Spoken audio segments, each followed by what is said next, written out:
thinking. So this is going to be a bit of a more technical talk, but not too technical, hopefully. I want to kind of get you excited about all the things that run in the background of these blockchain technologies, and particularly this talk will be about the quantum safety, and I'll tell you a bit about what the state of today is, and then I'll try to give you some challenges for tomorrow. Okay, and then what I'm going to talk about basically is that I'm going to first introduce you some cryptographic tools used for blockchain security. You don't really need to understand how exactly they work in the deep maths, but I'll just it will become clear as I move forward why I'm mentioning them. And then I'll briefly tell you about what quantum computing is and why and when we should care about it.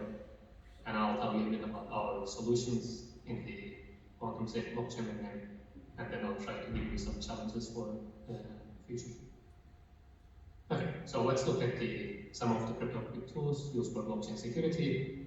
So you may know, I guess the most famous one is Bitcoin. They use these hash functions for the so-called proof of work, and you can also use hash functions to create some kind of like a fingerprint of your protocol messages. So this is one of the most widely used cryptographic primitives. And then we have digital signatures. So as we would do for many other transactions that we do, for example, if you want to do online banking, or if you want to do some other action, for example, there are these e-signing platforms that you can use. The digital signature basically allows you to authenticate certain actions that you do, which might be, for example, transactions in the blockchain setting. And these two things are really probably the most fundamental tools that are used in blockchains, that are used in Bitcoin, Ethereum, Algorand, and many other blockchain applications. And then we have perhaps more kind of like specialized tools, like more advanced signatures. For example, this modern cryptocurrency uses a signature, so-called ring signatures. So this is used for anonymity. And we have these signatures called unique signatures of verified random functions. So Algorand is one of the leading blockchain applications that use this. And there's also Cardano that uses this. And the main purpose for this is to do a leader action. So I'm going to tell you more about this later on. And we have these so-called forward secure signatures. And what these things do is that instead of using a single key, you use kind of like many keys. And if one of the keys get compromised, then the security of your past transactions are not compromised. So it's kind of like give you some kind of security against key compromise. And there are many more advanced signatures that I'm not going to talk about. And there are also even more advanced things, so-called zero-knowledge proofs. So it's kind of like a popular term these days. They are used in various things. Again, in Monero, you can do range proofs. So this is for transaction validity. And then there are these so-called starts, again, very popular. So they are again used for transaction validity, or they are also used for the so-called rollups. And there are many more, again, proof systems that are used in the blockchain space. So the zero-knowledge proofs, I'm not going to talk too much about it, but there's going to be another talk tomorrow by Von Steinfeld, and he will tell you more about the zero-knowledge proof aspects. Okay, so but what does this have to do with quantum computing? And to understand this, let's very briefly talk about what quantum computing is. So this is a picture from IBM. This is about their sample quantum computers.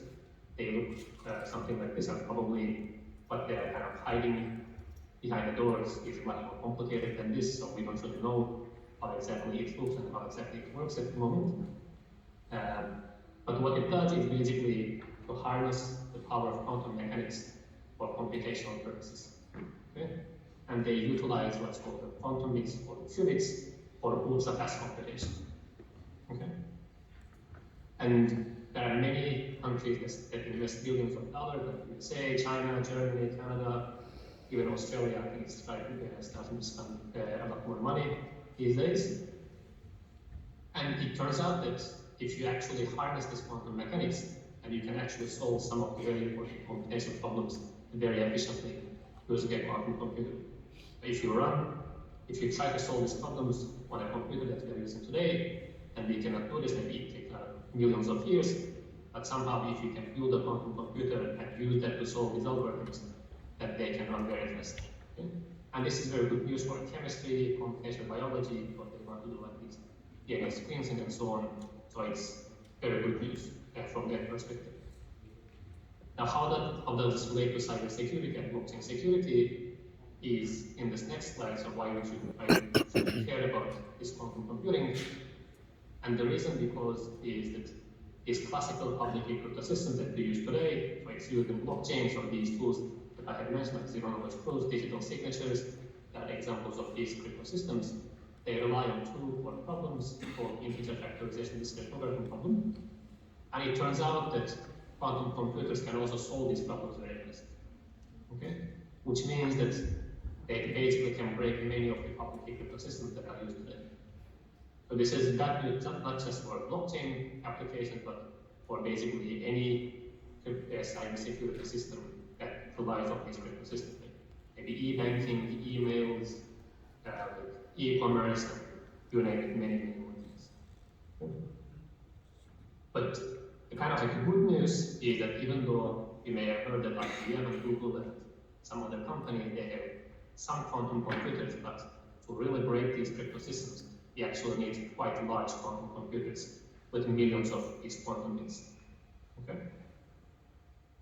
And since there are these companies and countries that are investing billions of dollars on building these quantum machines, then we need to come up with this so-called quantum safe or post-quantum cryptographic mechanisms to secure both blockchain systems as well as other cybersecurity mechanisms that we use today. And if you look at kind of like the risk factors in this post-quantum era, and so we kind of focus on these four tools that I mentioned before, or classes of tools, let's say, and we have this kind of like timeline that's we have a lot to be explored, where the risk is higher, and we have a kind of like a well understood post-quantum security where the risk is lower. And the hash functions are definitely the ones that are most well understood. And as far as the current knowledge goes, quantum computing actually does not really affect their security that much, so we know basically how to handle these cases. And if you look at digital signatures, then there's kind of like a higher risk, but still they're quite mature at this point, and we kind of know that yes, we have some reliable alternatives that we can use in the post-quantum setting. But if you look at more advanced things like signatures and zero-knowledge proofs, then there is a lot more uncertainty and there is a lot more to be explored in this domain. There are a lot of great research questions, and that's basically the areas that I've been working on. And there's now the question of when we should care about quantum computing. So we said that quantum computing algorithms can break some crypto systems, but when they will be able to break them. And this is again a picture from IBM's roadmap. So this year they are aiming to build a quantum computer. So last year they built a quantum computer with more than 400 qubits, and this year they are aiming to go beyond 1,000 qubits. And beyond that, they want to scale to millions of qubits. It's unclear how long this will take. And so let's say this year we have 1,000 qubits and we want to scale to millions of qubits. So probably like we can say that this is what experts say as well. For the next decade, it will not be possible to scale to millions of qubits because there are these error correction codes that you need to do and so on. Yeah. So does that mean that we shouldn't care for post-quantum security for the next decade? And many people might think that the answer is yes. Actually, the answer is no. I'll try to give you a few reasons for this. And one of the first reasons is the so-called harvest now exploitation attacks. An attacker that is trying to get access to your private information can harvest your encrypted information now, which is encrypted in a way that is not quantum safe. And then once they build a large enough quantum computer, and they can break the ciphertext and recover your secret information. Okay? So if your information is supposed to be remaining secure for the next, let's say, decade or 2 decades or so, then the adversary might be able to harvest now and then exploit the vulnerability later on when they build the quantum computer. And another reason is that quantum safe alternatives are not proper replacements. So you cannot just say, I'm going to just take this old system and replace it with a quantum safe one, and everything should just work out. This is not the case. There are significant efficiency drawbacks when you want to move to post-quantum alternatives. And that's why you cannot just say, okay, I'm just going to replace this and then everything will just work fine. There are also things that like the functionality aspects, so we need to deal with these things in advance. And then there's also this kind of thing about when the time will come, because we don't know when the time will come. We cannot just say, okay, for the next 10 years we are definitely safe, and then in the 11th year we are kind of unsafe. So there is no kind of certain timeline yet.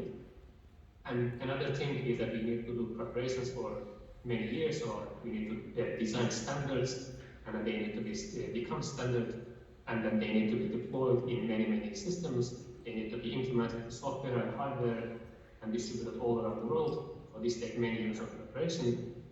And another thing is that public knowledge will be maybe well behind the classified latest text. So we don't know like what NSA has or what some governments might have in terms of their quantum capabilities.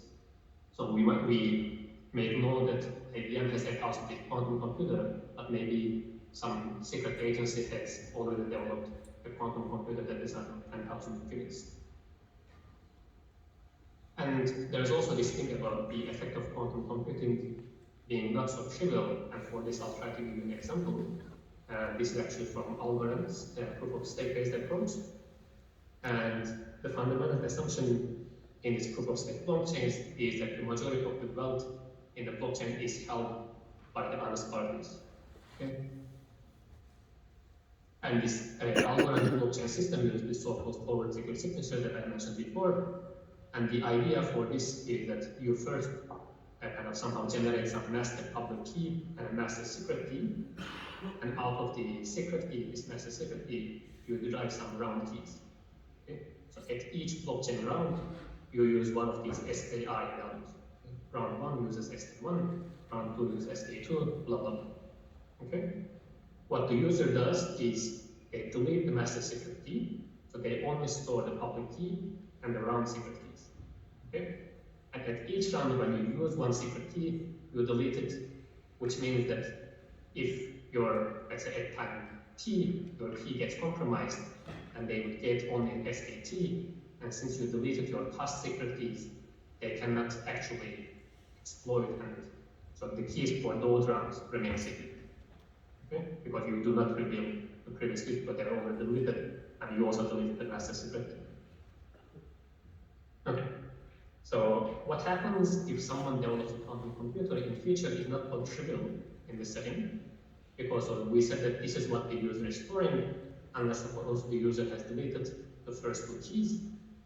But in, let's say, 10 years, someone develops a large quantum computer, and they manage to break the underlying crypto systems, which means that they can actually derive from the master public key the master secret key using a quantum computer.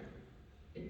And once you have the master secret key, then you can drive all these subkeys, which means that you can impersonate anyone at any time, including the past round.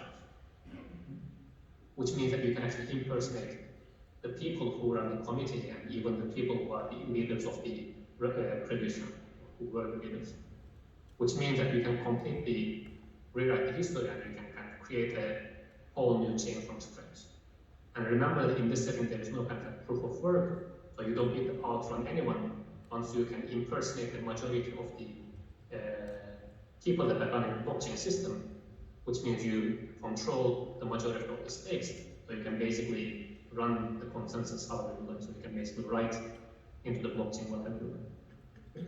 So this is basically the idea that the quantum security may not be so trivial in the blockchain sector. Okay, so let me tell you a bit more of our results. And as I kind of slightly mentioned before, quantum security does come at a cost. And so here are some cryptographic tools used in the blockchain setting. Again, you don't really need to understand what these are, but in the non-quantum safe setting, you can see that they are quite efficient. And if you were to go back a few years to 2018 and look at the quantum safe setting, so this is called lattice-based cryptography, which is one of the quantum safe alternatives, so you can see that they are significantly much less efficient. So they are orders of magnitude much less efficient. And if you come to today, we have made significant progress, but still they are well behind the non-quantum sales. And I have been involved in many of such works, and I'll tell you a bit more about these things. So I worked on these so-called zero-knowledge proofs from lattices and hash functions. These are the two prominent quantum sales approaches. And I also worked on these advanced signatures, like ring signatures, group signatures, and so on. And I worked on these very powerful random functions that are used by algorithms. But again, based on different assumptions with different properties. And then also these so-called private blockchain payments. So these are payments that are done in the monero cryptocurrency, if you are familiar with this. And I also worked on other things that relate to these payment channel networks that are used for scalability. And what I want to kind of tell you a bit more about is this blockchain legal election that we recently developed. And this is a joint work with many others. And for this, I'll try to tell you a bit about how different approaches work for legal election in general. And I'll try to give you a very high-level idea for our approach. And let's start with what legal election is. And the goal here is to choose someone who will decide on what the next block is going to be in blockchain. Okay? Or you can also do the same thing for electing committee members. And let's fix some notations that n will be the round number, and I will denote the user number. Okay, so we have many users in the system, and we have many rounds in the system. Okay? And what we're going to assume is that we have this kind of like a magical oracle, global oracle that everyone has access to, and it basically kind of spits out random numbers at each round, and we call this number Q. Okay, so everybody looks at this oracle and sees a random number, and they have no control whatsoever how this magic number is produced. Okay? Right. So with this assumption and setting, let's look at how the Bitcoin approach works.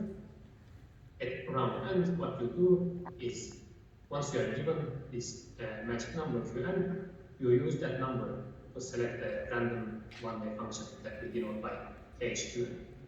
Okay, so everybody has this random number now. And then what everybody does is to race real time to find kind of like a lucky input, such that if you evaluate this function in this lucky input, then this is less than some threshold t. Okay? And what's happening basically is that the more inputs that you try, the more chance you have that you will hit a lucky input that will satisfy this relation. Okay? That's why everybody is trying to consume more and more energy so that they can be one of these lucky winners. Okay? And the first person to kind of get a lucky number is the winner. But this is roughly the idea for the Bitcoin approach. And if you look at Algorand's approach, where we are trying to kind of circumvent this racing condition and we are trying to get a more sustainable solution, what we do is that everybody kind of fixes in advance some private function. Let's call this SKI. Okay? So this is private to everyone, and the public doesn't know this, but kind of from the outside, the public is allowed to see a public key, and with this public key, you can make sure that the users cannot change their private functions. Okay? And what everybody does is that they use this global magic number Qn, and they run this in their internal function and check whether this is smaller than some state-dependent threshold TI. If that's the case, they output their evaluation under the function, and they also output a cryptographic function that really convinces everyone that this user has behaved honestly. Because the function is private, the other users cannot find, and we don't want to reveal the function. That's why we need to send a complicated cryptographic proof. And this is actually a kind of like a zero-knowledge. Okay? But what we do in our approach is something in between these two. So we ask actual users to commit to some input in advance. Okay? And then at round n, when the users get this magic number, then as in Bitcoin, we have a fixed global function, HQn, and then we ask users to run the internal input under this function. Okay? And if it's again smaller than the threshold, then they're going to do something. But what they're going to do basically is to reveal both the input and the output. Okay? Which means that they don't need to prove that this relation holds because I'm revealing you the input. Qn is public, so you can just run the input and check whether it's equal to the output. Okay? So there is no need to run a circular proof in the system. And another way to look at this is that everybody commits their function as an algorithm, and then at round n we are given a matched number Qn, and we evaluate the function under this Qn, and if it's smaller than the threshold, again we reveal now the function and the output. Okay? Again, there is no need for a complicated zero-knowledge proof in this case. And that's where the advantage of our approach comes. And the kind of like the underlying math behind this is that we kind of want uniqueness, so that users can only generate a single output and not multiple outputs, so that they do not increase their chance of being successful. And we also want kind of like some randomness, so that the outside users cannot predict what the outputs of other users are going to be. Okay? And actually, if you look at the definition of a VRF, this is the verified random function. These are the two properties, and you might ask, is this really a VRF? And the answer is actually not quite, because we are actually looking for modified uniqueness and randomness properties. We believe that these modified properties are the real things that fit the blockchain applications better. And particularly, we actually don't need randomness for the cluster because they already happened, and we don't actually need them to still remain random from the outside patterns. Okay. And we define a new notion that we call the index VRF, and we kind of formally study this notion, and we show that this fits the blockchain setting better, and we have a very efficient instantiation for this index VRF that we shorten as RVR.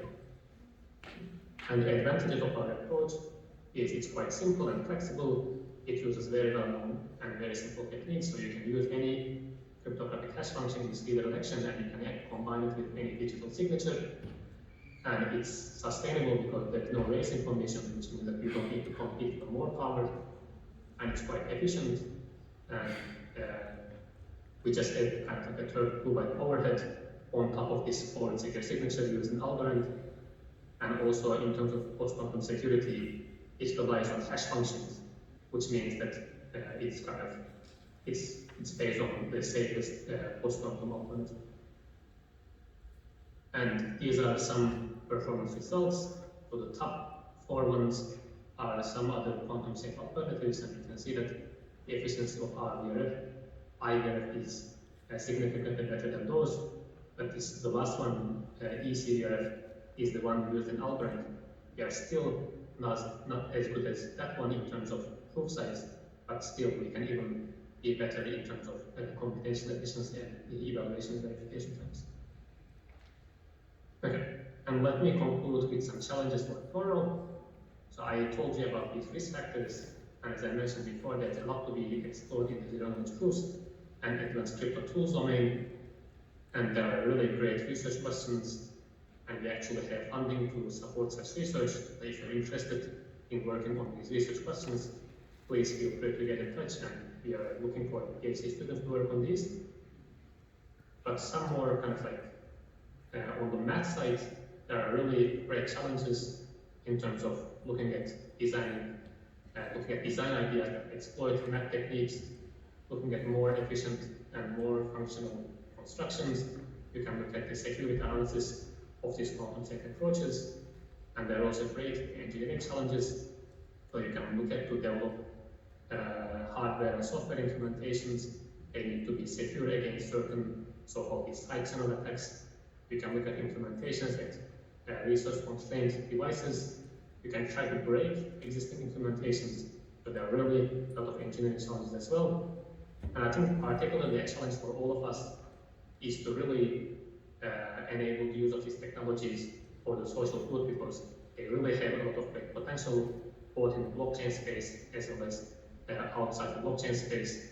So I think this it's really kind of a responsibility on all of us to really try to exploit these techniques for the social good.